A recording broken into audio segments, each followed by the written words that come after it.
నీ రక్త ధారాలే ఓ సిల్వరాజా రాజా నీతి రాజా యేసు రాజా నీ రక్త ధారాలే. ప్రార్థన చేసుకుందాం. కృప కలిగిన మా దేవా పరిశుద్ధుడా, నీ అపారమైన కృప చేతనైనా మమ్మల్ని నిరంతరము కాపాడుతూనే ఉన్నావు. నీకు వందనాలు స్తోత్రాలు తండ్రి. సన్నిధి నీది ప్రభువా. అయ్యా ఇదిగో నీ మాటలను ప్రభువా మేము వినడానికి మా హృదయాన్ని సిద్ధపరచుకుంటూ ఉండగా నీ సన్నిధిని ప్రభువా అయ్యా మేము అనుభవించి ఆనందించేటట్లు నీ కృప మాకు తోడుగా ఉంచి సహాయం చేయమని, ఈ స్థలమంతా నీ ఆత్మ చేత నింపమని, ఈ స్థలంలో ప్రభువా నీ ఆత్మ మాత్రమే సంచారం చేస్తూ ఆత్మచేత మమ్మల్ని అందరిని నింపి అయ్యా మీరే మహిమ ఘనత ప్రభావములు పొందుకోమని మా ప్రభువును మా రక్షకుడైన నజరేయుడైన యేసుక్రీస్తు నామమున అడిగి వేడుకొని ప్రార్థిస్తూ ఉన్నాము తండ్రి. ఆమేన్. ఈ ప్రభు పునరుద్ధానపు ఆరాధనలో ఇలాంటి కాలంలోని 4వ ఆరాధనలో పాల్గొన్నటువంటి బిడ్డలందరికీ ప్రభు పేరిట వందనాలు తెలియజేస్తున్నాను. అందరికీ వందనాలు. చదవబడినటువంటి లేఖన భాగముల్లో నుండి మనము ఒక ధ్యానాంశమును ఎన్నిక చేసుకొని ఈనాటి లేఖనాలను మనము ధ్యానం చేయబోతూ ఉన్నాం.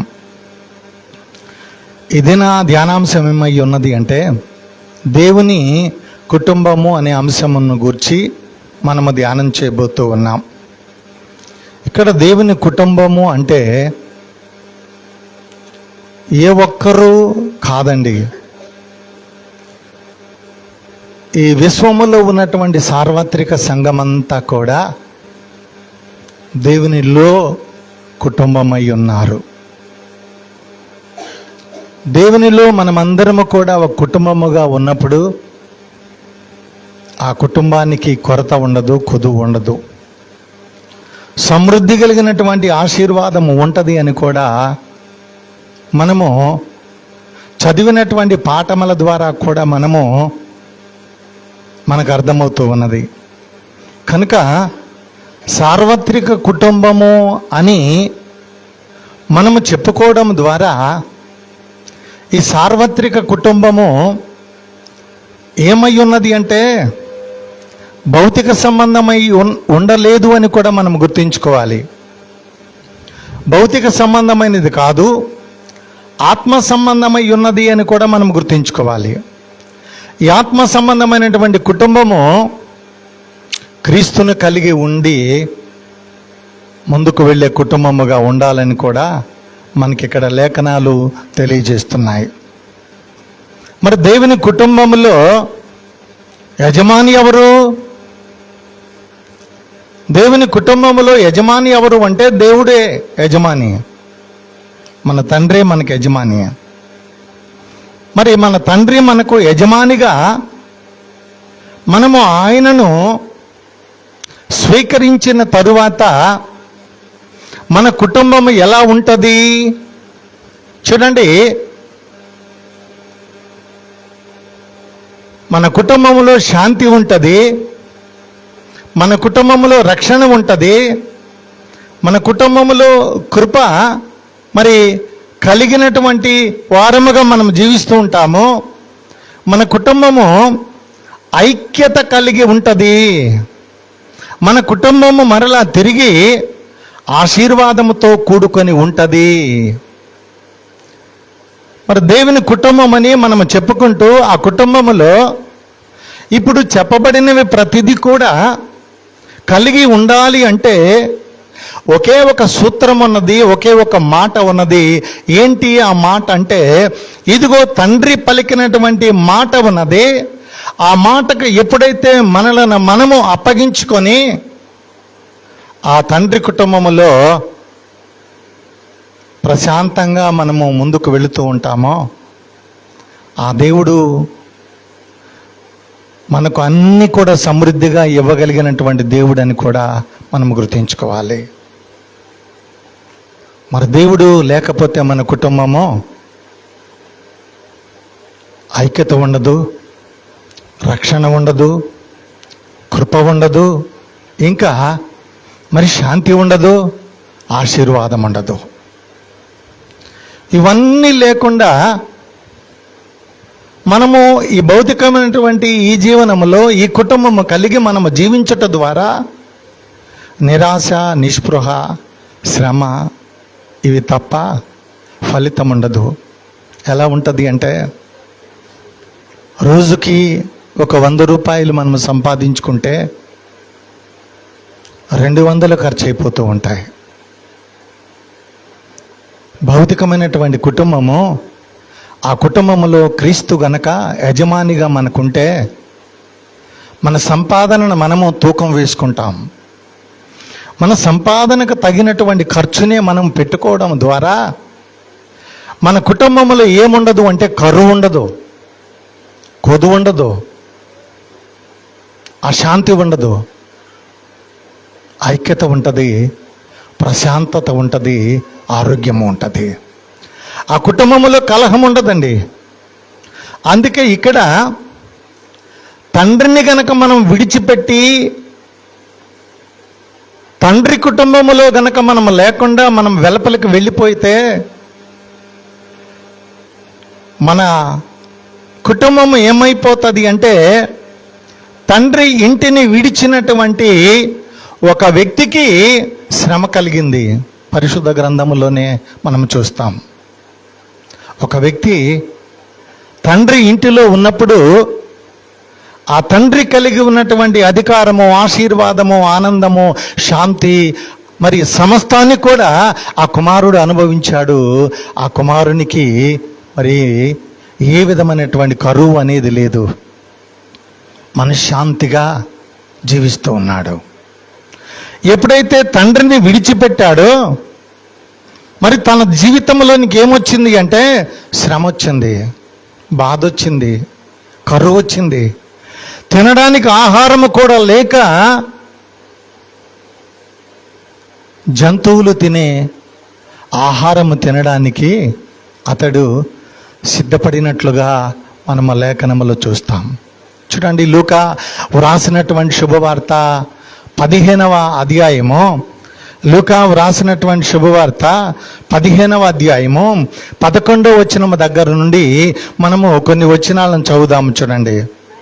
మరియు ఆయన ఇట్లా, నేను ఒక మనుషునికి 2 కుమారులు ఉండిరి.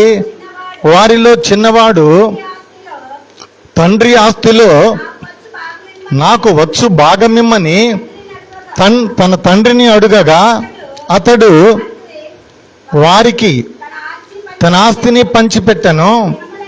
కొన్ని దినములైన తరువాత ఆ చిన్న కుమారుడు సమస్తమును కూర్చుకొని దూరదేశమునకు ప్రయాణమైపోయి అచ్చట తన ఆస్తిని దుర్వ్యాపారము వలన పాడు చేసెను.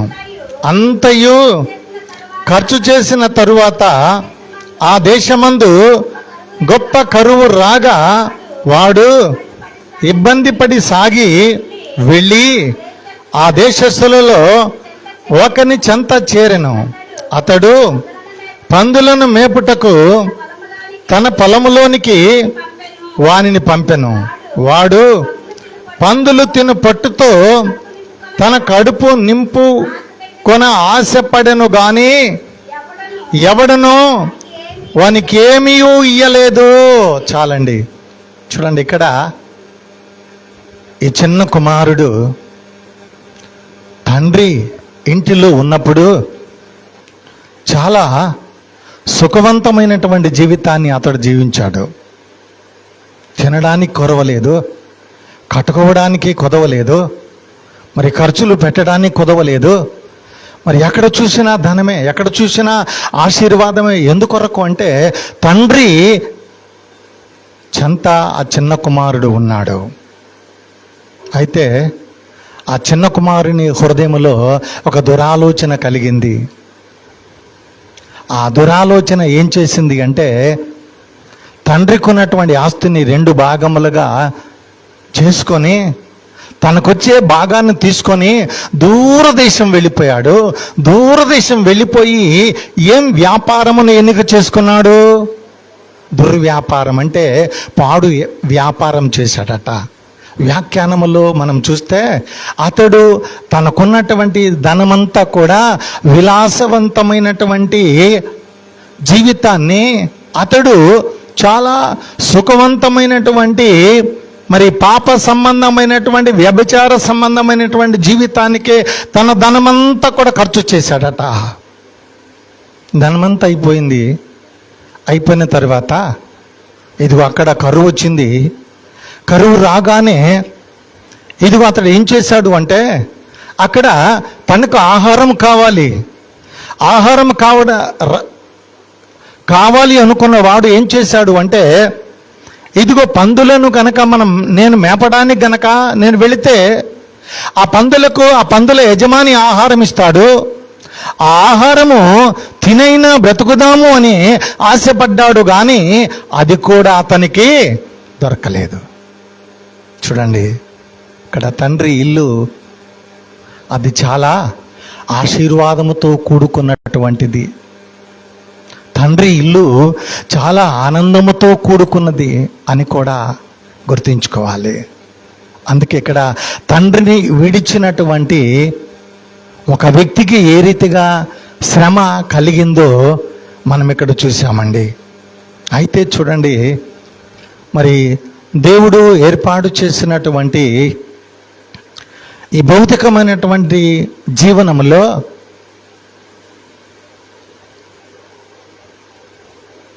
దేవుడు ఎన్నిక చేసుకున్నటువంటి పట్టణంలో జీవిస్తున్నటువంటి ఒక కుటుంబానికి శ్రమ వచ్చింది. ఎప్పుడు ఆ కుటుంబానికి శ్రమ వచ్చింది? చూడండి, ఎప్పుడు ఆ కుటుంబానికి శ్రమ వచ్చింది అంటే దేవుడు ఎన్నిక చేసుకొని దేవుడు పిలిచి దేవుని యొక్క సన్నిధి ఉన్నటువంటి పట్టణములో నివాసం చేస్తూ ఉన్నటువంటి కాలమానములో చిన్న కరువు వచ్చింది. ఆ కరువు వచ్చినప్పుడు వారు ఏం చేయాలి అంటే తండ్రి ఇంటిలో ఉండి ఆ తండ్రికి ప్రార్థన చేసుకుంటూ ఇదిగో ఆ తండ్రి ఇచ్చే ఆ కొద్దిపాటి ఆహారం తిని తృప్తి చెంది ఆనందంగా ఉండవలసినటువంటి కుటుంబము ఏమైపోయింది అంటే ఇదిగో తండ్రి ఆశీర్వదించబడినటువంటి కుటుంబాన్ని విడిచిపెట్టి శపించబడినటువంటి మరి ప్రదేశానికి వారు వెళ్ళడం జరిగిందండి. చూడండి, మనం చదువుదాం. రూతు గ్రంథము 1వ అధ్యాయము 1వ వచనము నుండి 5వ వచనానికి ఉన్నటువంటి లేఖనాన్ని మనం చదువుదాం. చూడండి, రూతు గ్రంథము 1వ అధ్యాయము 1 నుండి 5 వచనాలను మనం చదువుదాము. చూడండి, న్యాయాధిపతులు ఏలిన దినమందు దేశములో కరువు కలగగా యూదా బెత్లెహేము నుండి ఒక మనుష్యుడు తన భార్యను తన 2 కుమారులను వెంటబెట్టుకొని మోయాబు దేశమున కాపురముండుటకు వెళ్ళెను. ఆ మనుషుని పేరు ఎలిమెలెకు, అతని భార్య పేరు నయోమి. అతని 2 కుమారుల పేర్లు మహలోను, కిల్యోను. వారు యూదా బెత్లెహేము వారై ఎఫ్రాతీయులు. వారు మోయాబు దేశమునకు వెళ్ళి అక్కడ కాపురముండిరి. నయోమి పెనిమిటి అయిన ఎలెమెకు చనిపోయిన తరువాత ఆమె 2 కుమారులను నిలిచి ఉండేది. వారు మోయాబు స్త్రీలను పెళ్లి చేసుకొనిది. వారిలో ఒక దాని పేరు ఓర్పా, 2వ దాని పేరు రూతు. వారు ఇంచుమించు 10 సంవత్సరములు నివసించిన తరువాత మహలోను, కిల్యోనును 2 చనిపోయిరి. కాగా ఆ స్త్రీ కనిన 2 కుమారులను తన పెనిమిటియు లేనిది ఆయన చాలండి. ఇక్కడ చూడండి, బెత్లెహేము అనే ఆ పదానికి అర్థం ఏంటి అంటే రొట్టెల ఇల్లు అని. ఈ బెత్లెహేము పట్టణములో నివాసం ఉంటూ ఉన్నటువంటి ఈ నయోమి భర్త, నయోమి 2 బిడ్డలకు కరువు వచ్చింది. అంటే బెత్లెహేము అంతటికి కరువు వచ్చింది. వీళ్ళ ఒక్క కుటుంబం మాత్రమే వారు ఒక ఆలోచన చేశారు, ఇక్కడుంటే కరువు ప్రాంతంగా ఉన్నది కనుక ఇక్కడ మనం ఆహారం సంపాదించుకోవటం కష్టంగా ఉన్నది కనుక మనము ఈ ఇంటిని విడిచిపెట్టి, ఈ గ్రామాన్ని విడిచిపెట్టి మనము మరొక ప్రాంతానికి వెళదాము అని చెప్పి వెళ్ళిపోయారు. వెళ్ళిపోయిన తరువాత ఇదిగో ఆ బెత్లెహేము పట్టణములో మిగిలిన కుటుంబాలన్నీ కూడా అక్కడే కాపురం ఉన్నాయి. ఎవరు వెళ్ళలేదండి.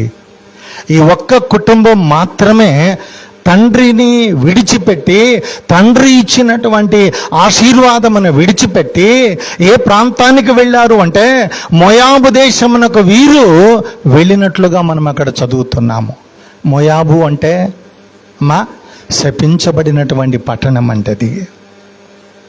శపించబడినటువంటి పట్టణంలోనికి వెళ్ళి అక్కడ జీవించాలి అంటే చూడండి, అక్కడ ఏం లేదు, తండ్రి లేడు, తండ్రి ఇచ్చే ఆశీర్వాదం లేదు, తండ్రి ఇచ్చే కృప లేదు, తండ్రి ఇచ్చే రక్షణ లేదు, తండ్రి ఇచ్చే ఇదిగో అక్కడ శాంతి లేదు, ఐక్యత లేదు. గనక వారు వెళ్ళినటువంటి ఆ ప్రాంతం ఏమైంది అంటే అది శపించబడినటువంటి ప్రాంతము గనక అక్కడ వెంటనే ఆ నయోమి తన భర్తను కోల్పోయింది. భర్తను కోల్పోయినా తనకు జ్ఞానం రాలేదు, ఆలోచన రాలేదు. ఎంతటి నష్టం అండి అది. తాను కలిగి ఉన్నటువంటి భర్తను కోల్పోవడం అంటే ఎంత నష్టం అంటే ఆ నష్టాన్ని ఎక్కడ ఏ రీతిగా దాన్ని తీర్చుకోవడానికి వీలు కాదండి. భర్త అంటే భార్యకును బిడ్డలకును పరిపాలకుడండి. పరిపాలకుడినే కోల్పోయింది. కోల్పోయిన తరువాత బుద్ధి తెచ్చుకొని మరలా తిరిగి ఆలోచన చేయవలసినటువంటి ఆ నయోమి ఏం చేసింది అంటే అక్కడ 2 కుమారులకి ఆ మోయాబీ స్త్రీలను వివాహం చేసింది. కొద్ది సంవత్సరాలు గడిచిన తరువాత ఆ 2 కుమారులు చనిపోయారండి. వీళ్ళు చనిపోవడానికి చరిత్రలో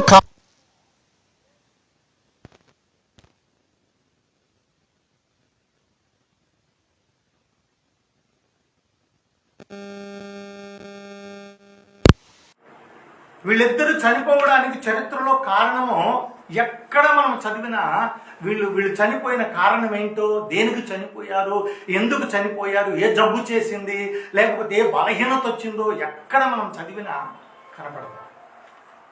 కానీ ఒకే ఒక కారణం పరిశుద్ధ గ్రంథం చెప్తున్నది.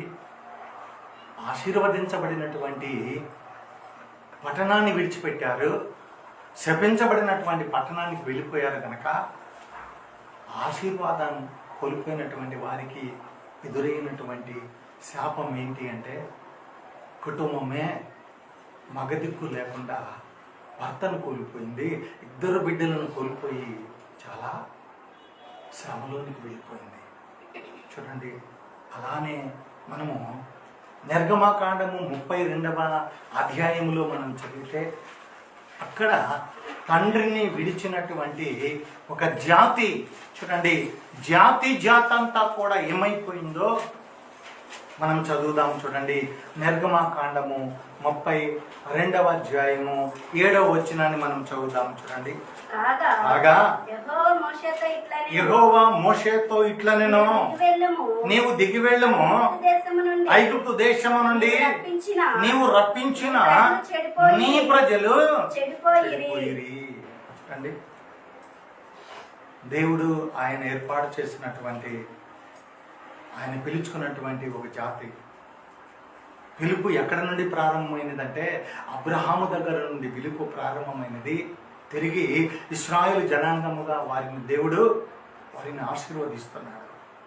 కానీ ఆశీర్వాదమునకు కారణముగా ఉండవలసినటువంటి ఇశ్రాయేలు ప్రజలు, వారు నివాసం ఉండే దేశంలో ఉండవలసినటువంటి ప్రజలు ఏమైపోయారు అంటే దేవుడిచ్చినటువంటి ఆజ్ఞలను వారు తిరస్కరించారు. దేవుడిచ్చినటువంటి 10 ఆజ్ఞలను తిరస్కరించారు. కనుక ఆ దేవుని ఆజ్ఞలను తిరస్కరించడం ద్వారా వారు ఎవరిని తిరస్కరించారు అంటే తండ్రి అయినటువంటి దేవుని తిరస్కరించారు. ఆ తిరస్కారణమే ఏమైపోయింది అంటే ఇదిగో ఇశ్రాయేలు ప్రజలు జాతి అంతటికి కూడా శ్రమ వచ్చింది. ఎంతకాలము? 430 సంవత్సరాలు వారు బానిసలుగా పెట్టి చాకరీ చేయవలసి వచ్చింది. ఎందుకు ఆ స్థితిలోనికి వారు వెళ్ళారు అంటే ఇదిగో తండ్రి ఆయన అనుగ్రహించినటువంటి ఆశీర్వాదమును వారు దూరం చేసుకున్నారు. కావాలని వారు దూరం చేసుకోవడం ద్వారా ఏమైపోయింది అంటే ఇదిగో జాతికి శ్రమ వచ్చింది, బానిసలుగా వెళ్ళిపోయారు. ఒక ఇంటికి శ్రమ వచ్చింది, ఆ ఇంటిలో ఉన్నటువంటి మగవారందరూ కూడా చనిపోయారు. ఒక వ్యక్తికి శ్రమ వచ్చింది, ఆ వ్యక్తి ఏమైపోయాడు అంటే ఇదిగో తనకున్నటువంటి ఆస్తిని అంతటిని కూడా చెడ్డ వ్యాపారం చేసి పోగొట్టుకున్నాడు. చివరికి ఏమి చూడండి, పందులు మేపే వాని దగ్గరకు వెళ్ళి వాని దగ్గర మరి పనికి కుదిరి, ఏ పనికి కుదిరాడు అంటే కొద్దిగా ఆ పని చేస్తే జీతం ఎలా ఉండనో తెలియదు, కానీ కొద్దిగా ఆ పందులు తినే ఆహారాన్ని కొద్దిగా నేను కూడా తినొచ్చు, బ్రతకొచ్చు అనుకున్నాడు. అది కూడా దొరకలేదండి. అందుకే ఇక్కడ మనం జ్ఞాపకం ఉంచుకోవాలి. చూడండి, దేవుని యొక్క వాక్కు ఏమై ఉన్నది అంటే మనలను బ్రతికించేది. అది దేవుని వాక్కు మనలను బ్రతికించేదే కానీ, ఇదిగో దేవుని వాక్కు మనకు రక్షణ ఇచ్చేదే కానీ, దేవుని వాక్కు మనకు నిత్య జీవాన్ని ఇచ్చేదే కానీ, ఇదిగో దేవుని వాక్కు మనము నిరంతరం జీవించే ఆశీర్వాదం ఇచ్చేదే కానీ, దేవుని వాక్కు కలిగిన వారు శపించబడి శపితమైనటువంటి జీవితాన్ని జీవించి నరకానికి వెళ్ళినటువంటి చరిత్ర చూడండి. వారు దేవుని విడిచిపెడితేనే వారు ఆ నరకానికి వెళ్ళేది. దేవుని కలిగి ఉన్నంత వరకు ఆ కుటుంబము ఆశీర్వాదంతోనూ దీవెనతోనూ ఉన్నది అని కూడా మనం గుర్తించుకోవాలి. అయితే చూడండి, ఇక్కడ జ్ఞాని అయినటువంటి సొలొమోను ఒక మాట ఆయన వ్రాస్తూ ఉన్నాడు. చూడండి, సామెతల గ్రంథము 27వ అధ్యాయము 8వ వచనాన్ని మనం చదువుదాం. చూడండి, 27వ అధ్యాయము 8వ వచనాన్ని మనం చదువుదాం. చూడండి, తన ఇల్లు విడిచి తిరుగువాడు గూడు విడిచి తిరుగు పక్షితో సమానుడు అంటున్నాడు. మన ఇల్లు ఏమండి, ఈ ఇల్లు సార్వత్రికమైనటువంటి తండ్రి కుటుంబము ఏమై ఉన్నది అంటే అక్కడ మరి అది తండ్రి ఇల్లు గనక ఆ తండ్రి ఇంటిలోనికి మనం చేరినప్పుడు మనకి కొదువ ఉండదండి. సమృద్ధి కలిగినటువంటి ఆశీర్వాదము మనము కలిగి ఉంటాము. అక్కడ కొదువ లేదు, కొరత లేదు అని కూడా మనం గుర్తించుకోవాలి.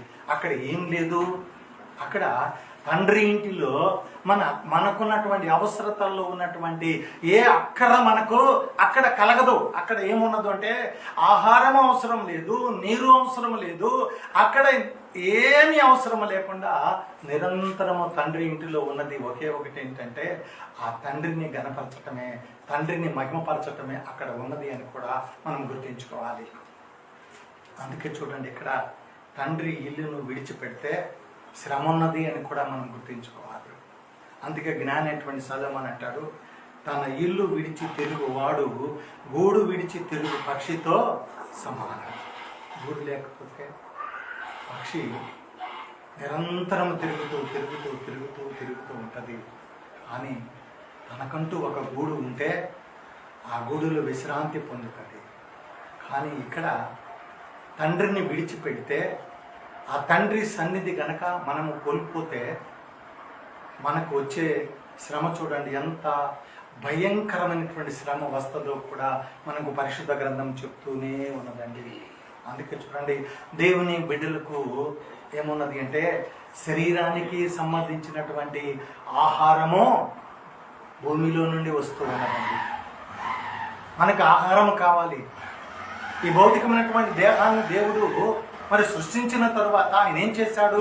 ఏదైనా వనములో ఆయన వారిని ఉంచి అంటున్నాడు, ఈ తోటలో ఉన్నటువంటి ఫలములన్నీ తినండి అన్నాడు. ఆ తోటలో ఉన్నటువంటి చెట్లన్నీ కూడా దేనిని ఆధారం చేసుకుని అవి జీవిస్తున్నాయి?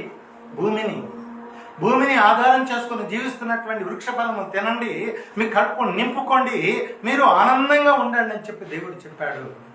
అయితే చూడండి, ఇక్కడ ఈ భౌతికమైనటువంటి దేహానికి అవసరమైనటువంటి ఆహారం భూమిలో నుండి వస్తూ ఉన్నది. అదే రీతిగా ఈ భౌతికమైనటువంటి దేహములో ఆత్మ ఉన్నది.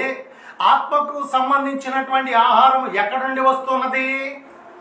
ఏమండి, ఆత్మ సంబంధమైనటువంటి ఆహారము పరలోకము నుండి వస్తూ ఉన్నది. అందుకే చూడండి, పరలోకము నుండి వస్తున్నటువంటి మన్నా ప్రభువైన యేసుక్రీస్తు అయి ఉన్నటువంటి ఆహారం అండి. తండ్రి అయినటువంటి దేవుడు ఇశ్రాయేలు ప్రజలకు ఆహారం లేదు అనుకున్నప్పుడు, మాంసము లేదు అనుకున్నప్పుడు వారికి ఏం చేశాడు అంటే ఆకాశము నుండి వారికి ఆహారం ఇచ్చినటువంటి దేవుడు. అది మన్నా ఎంత శ్రేష్టమైనదండి. అది వండింది కాదు, మార్చిందంటే ఆర్పేది కాదు, అది చాలా అమృతముతో కూడినటువంటి ఆహారముగా అక్కడ తెలియజేయబడుతున్నటువంటి మాటలండి. ఆ ఆహారమును ఏం చేశారు అంటే దేవుని ప్రజలు అనబడే ఇశ్రాయేలీయులు వాళ్ళు కూర్చుకొని ఉదయకాలంలో వారు తిని తృప్తి చెందారు. చూడండి, ఇదిగో ఎక్కువ కూర్చుకున్న వానికి ఎక్కువ కాలేదు, తక్కువ కూర్చుకున్న వానికి తక్కువ కాలేదు, అందరికీ కూడా ఆహారం ఏమైంది అంటే సమాంతరముగా సరిపోయింది. ఏ దిన ఆహారము ఆ దినము దేవుడు వారికి ఇచ్చాడు. అందుకే చూడండి, ఇక్కడ మరి తండ్రి ఇంటిలో నిరంతరము ఉండే ఆహారము, తండ్రి ఇంటిలో నిరంతరము ఉండే ఆహారము మనం చదువుదాం. చూడండి, యోహాను రాసినటువంటి శుభవార్త 6వ అధ్యాయము 58వ వచనాన్ని చదువుదాము. చూడండి, యోహాను రాసినటువంటి శుభవార్త 6వ అధ్యాయం 58వ వచనాన్ని మనం చదువుదాము. ఇదే పరలోకము నుండి దిగి వచ్చిన ఆహారము, పితరులు మన్నాను తిని చనిపోయినట్లు కాదు, ఈ ఆహారము తినవాడు ఎల్లప్పుడూ జీవించునని నిశ్చయముగా మీతో చెప్పుచూ ఉన్నాను అనెను. ప్రభు యేసుక్రీస్తు చెప్తూ ఉన్నాడు. ఎందుకొరకంటే ఇక్కడ తండ్రి ఇంటిలో నిరంతరం ఆహారం ఉన్నది.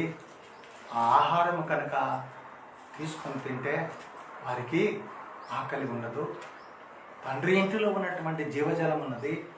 ఆ జీవజలం తాగితే వారికి దప్పిక వేయదు.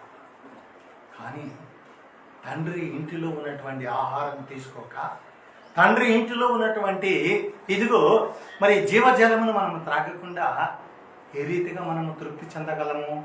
ఏ రీతిగా తండ్రి ప్రేమను మనం కలిగి ఉండగలము? ఏ రీతిగా తండ్రి ఇచ్చే నిత్య జీవానికి మనం వారసులముగా కాగలము? కాలేమండి. ఈ భౌతికమైన ఆహారము మనం తినుచూ ఉన్నాము. ఇదిగో ఒక మనిషి పుట్టిన దగ్గర నుండి మరలా తిరిగి చనిపోయేంత వరకు ఎంత ఆహారం తింటూ ఉన్నాడో మీరు గూగుల్లో కొట్టి చూడండి. యవన బిడ్డలు ఉన్నారు ఇక్కడ, ఎంత ఆహారం తింటున్నాం. కానీ మన ఆకలి తీరుస్తూ ఉన్నదా? ఆకలి తీరడం లేదు. ఉదయం కొద్దిగా తిన్నాము 8 గంటలకి, 12 గంటలు దాటిందంటే రెపరెపలాడుతుంది కడుపులో. మరలా తింటాము, మరలా సాయంకాలానికి మరలా నీరసం వస్తుంది. ఎందుకొరకంటే ఎంత తిన్నా కూడా ఈ ఆహారము మనకు మన ఆకలిని తీర్చేది కాదు. ఇది మరలా ఆకలి అవుతూనే ఉంది. కానీ ఇక్కడ యేసుక్రీస్తు ప్రభు వారు మాట్లాడుతున్నటువంటి మాట చూడు. అంటాడు ఆయన, ఇది పరలోకము నుండి దిగి వచ్చిన ఆహారము, పితరులు మన్నాను తినిన చనిపోయినట్టు కాదు, ఈ ఆహారం తినవాడు ఎల్లప్పుడూ జీవించును. మన్నా తిన్నారు, అది పరలోకం నుండి వచ్చింది. మాంసం తిన్నారు, అది పరలోకం నుండి వచ్చింది. కానీ వాళ్ళు ఏమైపోయారు? మరణించారు. కానీ చూడండి, ఇక్కడ పరలోకము నుండి దిగి వచ్చినటువంటి జీవ ఆహారం ఉన్నది. ఆహారం తినేవాడు నిరంతరము జీవిస్తాడు. అందుకే చూడండి ఇక్కడ మరొక మాట మనం చదువుకుందాం. చూడండి, పరలోక కుటుంబము భూలోక కుటుంబము 2 కుటుంబాలు కూడా చూడండి దేవుడు అనుగ్రహించిన కుటుంబాలేనండి. చూడండి, ఎఫెసీయులకు రాసినటువంటి పత్రిక 3వ అధ్యాయము 14వ వచనం దగ్గర నుండి మనం చదువుకుందాం. చూడండి, ఎఫెసీయులకు రాసినటువంటి పత్రిక 3వ అధ్యాయము 14వ వచనం దగ్గర నుండి మనం చదువుదాము. చూడండి, ఈ హేతువు చేత పరలోకమందును భూమి మీద నున్న ప్రతి కుటుంబము ఏ తండ్రిని బట్టి కుటుంబం అని పిలువబడుచున్నదో ఆ తండ్రి ఎదుట నేను మోకాళ్ళుని మీ అంతరంగ పురుషుని యందు శక్తి కలిగి ఆయన ఆత్మ వలన బలపరచబడినట్లుగాను క్రీస్తు మీ హృదయములలో విశ్వాసము ద్వారా నివసించున్నట్లును తన మహిమైశ్వర్యము చొప్పున మీకు దయచేయవలెననియు మీరు దేవుని సంపూర్ణత యందు పూర్ణులగునట్లు ప్రేమయందు వేరు పారి స్థిరపడి సమస్త పరిశుద్ధులతో కూడా దాని వెడల్పు పొడుగు లోతు ఎత్తు ఎంతో గ్రహించుకొనుటకు అంటాడు. జ్ఞానమునకు మించిన క్రీస్తు ప్రేమను తెలుసుకొనుటకును తగిన శక్తి గలవారు కావాలనని ప్రార్థించుచు ఉన్నాను అంటున్నాడు. చూడండి, ఇక్కడ ఇదిగో పరలోకములో ఉన్న భూలోకములో ఉన్న కుటుంబము అని మనము ఇప్పటి వరకు మనం చెప్పుకుంటూ వచ్చాము. చూడండి, ఇదిగో దేవుని కుటుంబము, ఆ కుటుంబము ఏ రీతిగా మరి ఆ కుటుంబంలో చేరిన వారు ఏ రీతిగా ఉంటారు, ఏ రీతిగా వారి యొక్క మరి ఆశీర్వాదము, మరి ఇంకా ఆనందము, ఐక్యత, శాంతి, నెమ్మది ఇవన్నీ ఎలా దొరుకుతాయి అంటే ఆ దేవుని కుటుంబంలో ఉన్నటువంటి ఆ కుటుంబానికి యజమాని అయినటువంటి తండ్రి ద్వారా వాటన్నిటిని మనము కలిగి ఉండగలుగుతున్నాము. ఆ తండ్రి ఏ రీతిగా మనలను మరి ఆ పరిపూర్ణమైనటువంటి ఆనందాన్ని మనకిస్తూ ఉన్నాడు అంటే దేవుని యొక్క శక్తి కలిగినటువంటి వాక్కు చేతనే అని మనం ఇక్కడ చదువుతూ ఉన్నామండి. దేవుని శక్తి కలిగినటువంటి వాక్యం మనలను ఏం చేస్తూ ఉన్నది అంటే ఇదిగో ఆ దేవుని ఇంటిలో మనలను ఉంచుతూ ఉన్నది. దేవుని ఇంటిలో ఉన్న వారికి కరువు లేదు, కొదవ లేదు, కొరత లేదు, సమృద్ధి కలిగినటువంటి ఆశీర్వాదమును వారు అనుభవిస్తారు. ఎందుకు వారు ఆ రీతిగా సమృద్ధి కలిగిన ఆశీర్వాదము తండ్రి ఇంటిలోనే ఉన్నవారికే ఎందుకు? యేసుక్రీస్తు ప్రభువారు నమ్ముకున్న వారికే ఎందుకు క్షేమమో? యేసుక్రీస్తు ప్రభువారు నమ్ముకున్న వారికే ఎందుకు ఆనందమో? యేసుక్రీస్తు ప్రభువారు నమ్ముకున్న వారికే ఎందుకు ఆత్మశాంతి? యేసుక్రీస్తు ప్రభువారు నమ్ముకున్న వారు మాత్రమే ఎందుకు ఐక్యత కలిగి ఎందుకు జీవిస్తున్నారు? చూడండి, వారికి ఒక ప్రణాళిక ఉంటుంది, వారికి ఒక నిబద్ధత ఉంటుంది. వారు కలిగి ఉన్న మరి వారి కలిగి ఉన్నటువంటి ధనము ఏం చేస్తారు అంటే వారు మరి హెచ్చించుకుంటారు. ఇంత ధనము నా దగ్గర ఉన్నది, ఈ ధనము ఎన్ని దినములు వస్తుంది, ఈ దినముల లోపల మరలా తిరిగి నేనేం చేయాలి అంటే కొంత ధనమును నేను సమకూర్చుకోవాలి.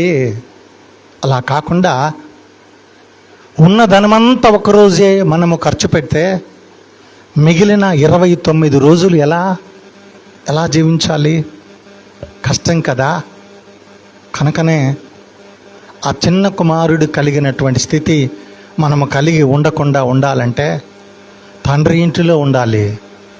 చూడండి, తండ్రిని కలిగి ఉన్నటువంటి కుటుంబము, ఆ కుటుంబంలో నిజముగా తండ్రి ఉంటే ఇదిగో ఎవ్వరికి కూడా ఇదిగో శాపం ఉండదు, ఎవరికి మరణం ఉండదు.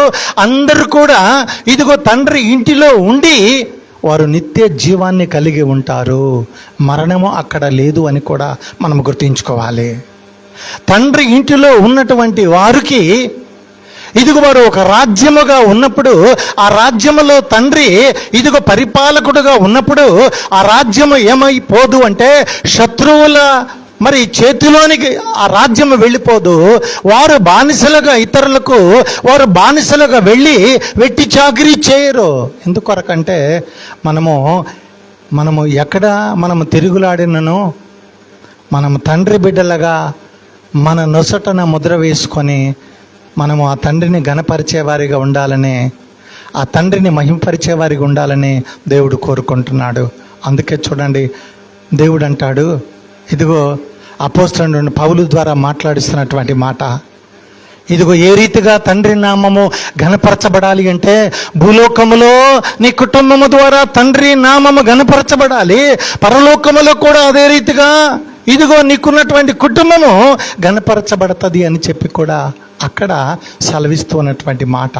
అందుకే అలా ఘనపరచబడాలి అంటే శక్తి కలిగినటువంటి దేవుని వాక్యాన్ని మనము కలిగి ఉండాలి. ఆ వాక్యే మనలను బ్రతికించేది, ఆ వాక్యే మనలను నిరంతరం జీవింపచేసేది. కనుక తండ్రి ఇంటిలో క్షేమం ఉన్నది, తండ్రి ఇంటిలో ఏమన్నది అంటే కృప ఉన్నది, శాంతి ఉన్నది, రక్షణ ఉన్నది, ఐక్యత ఉన్నది, ఆశీర్వాదం ఉన్నదని మనం గుర్తుంచుకొని ఇదిగో నిరంతరము తండ్రి ఆ ఇంటి జ్ఞాపకాలతో మనము జీవించి మన యొక్క ఆత్మీయ జీవితాన్ని, మన కుటుంబ మరి బిడ్డల యొక్క ఆత్మీయ జీవితాన్ని బలపరుచుకోవడానికి పరిశుద్ధాత్మ దేవుని యొక్క సహాయంతో ముందుకు వెళ్ళాలని ప్రభు పేరిట మనవి చేస్తూ ఈ మాటలను ముగిస్తున్నాను. సమస్త జ్ఞానానికి మించిన దేవుని సమాధానం ప్రభు యేసు క్రీస్తు వలన మీ హృదయములకును తలంపులకును కావలి ఉండును గాక. ఆమేన్. దేవా నాయందు శుద్ధ